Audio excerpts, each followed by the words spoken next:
So, the Steam Machine.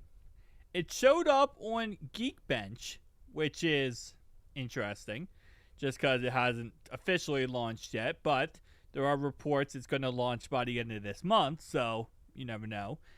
The device appears under the Valve Fremont code name. The two new Geekbench 6.71 runs were uploaded on June 15th. New entries listed SteamOS instead of Windows, which, yeah. Is that weird? Like, the Steam Machine is going to run SteamOS. It's not going to run Windows. That's like, I think that's basic knowledge at this point, right? Uses an AMD custom CPU 1772, 6 cores / 12 threads, 16 MB L3 cache, reported frequency around 4.86 gigahertz, and then this all stuff is down here. We're going to look at it in a second anyway. Performance is close to the older Windows-based results. Recent SteamOS updates already added initial Steam Machine hardware support. Review samples being sent out is still speculation, not confirmed. Prices and retail units are still unknown. Now, I didn't cover it because there was pictures recently put out there of I was almost going to say AI because it seems like it was AI, of Steam Machine units being sent to reviewers and pictures of boxes of the Steam Machine. I kind of think it was all AI pictures. I don't think it was real. But because of that has started this whole, whoa, reviewers are getting these Steam Machines. And obviously reviewers can't say anything because the NDAs. So they kind of have to just keep quiet on the whole thing. And yeah. So here's what we got.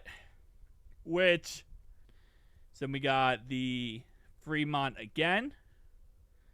So as you can see, it does say, I thought this was, okay, so this is SteamOS operating system. This is, okay, so they're both the same. Okay. Actually, yeah, literally just both the same completely.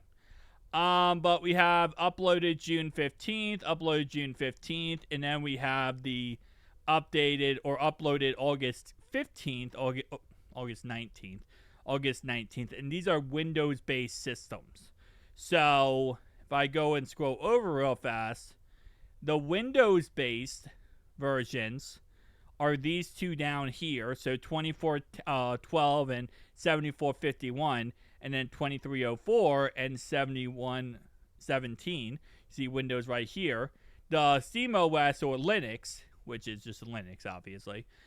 These are the results up here. So, better or for worse, interesting. It's a little worse than the Windows version, but okay, that's something, I guess.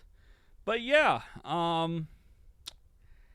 again, like I said, I'm going to be interested once they actually come out and we actually see this device, for the public, what the results are, because obviously Geekbench does show some things, but, some games are going to be more optimized with the Steam Machine than others. So, I'm going to be interested to see. I'm holding out hope that this thing is going to be somewhat affordable, but I don't know. People say it's going to be $1,000. Some people say it's going to be $1,200. I like to think it's going to be less, hopefully, but probably not. Guys, tell me down below your thoughts, opinions. See you guys in the next one. Peace.